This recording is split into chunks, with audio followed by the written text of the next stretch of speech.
Il y avait dans l'église d'Antioche des prophètes et des docteurs, Barnabas, Simon, appelé Niger, Lucius de Cyrène, Manahen et Saül. Pendant qu'ils servaient le Seigneur dans leur ministère et qu'ils jeûnaient, le Saint-Esprit dit « Mettez-moi à part Barnabas et Saül pour l'œuvre à laquelle je les ai appelés. » Alors, après avoir jeûné et prié, ils leur imposèrent les mains et les laissèrent partir.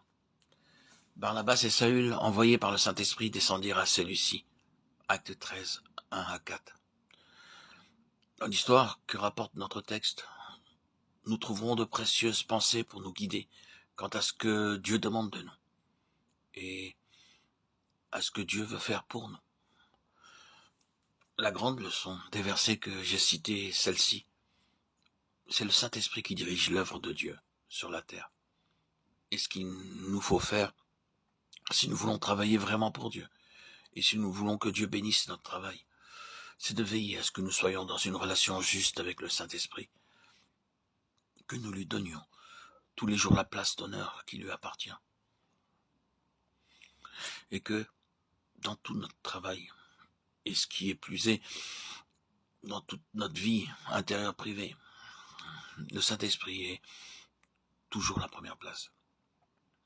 Laissez-moi vous faire remarquer quelques-unes des précieuses pensées que notre texte suggère. Et avant toute chose, nous voyons que Dieu a ses plans à lui, à l'égard de son royaume. Son église à Antioche avait été fondée.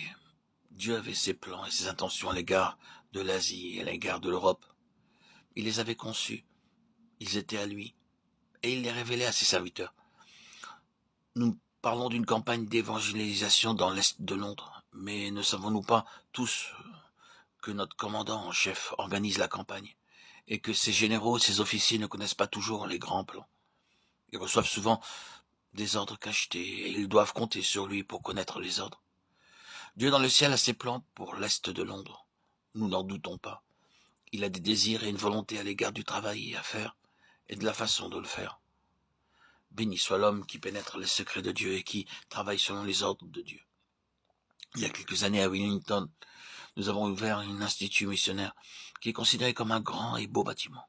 Aux séances d'inauguration, le directeur a dit quelque chose que je n'ai jamais oublié. Il nous fait remarquer l'année dernière, nous sommes réunis ici à l'occasion de la pose de la première pierre. Et qu'y avait-il à voir alors? Rien que des débris, des pierres, des briques et des ruines d'un vieux bâtiment qui avait été démoli. Un petit nombre de personnes savaient ce que ce serait ce bâtiment qu'on allait édifier. Personne ne le connaissait parfaitement dans tous les détails, sauf un homme, l'architecte.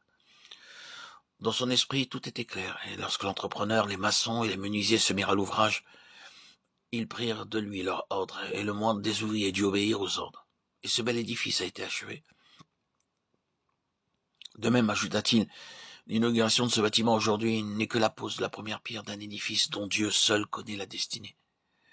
Mais Dieu a ses ouvriers et ses plans clairement dessinés. C'est à nous d'attendre que Dieu nous révèle au fur et à mesure ce qu'il est utile que nous connaissions de sa volonté.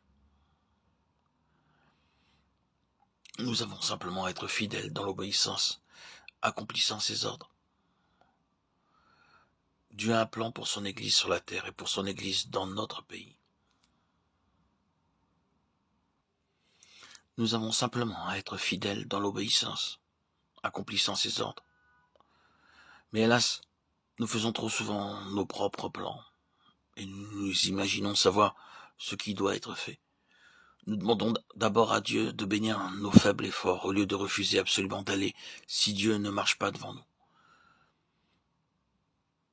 Dieu a fait des plans pour l'œuvre et pour l'extension de son royaume. C'est l'œuvre particulière du Saint-Esprit, l'œuvre pour laquelle je les ai appelés. Que Dieu nous aide tous à avoir peur de porter la main sur l'arche de Dieu, à moins que nous ne soyons poussés par le Saint-Esprit.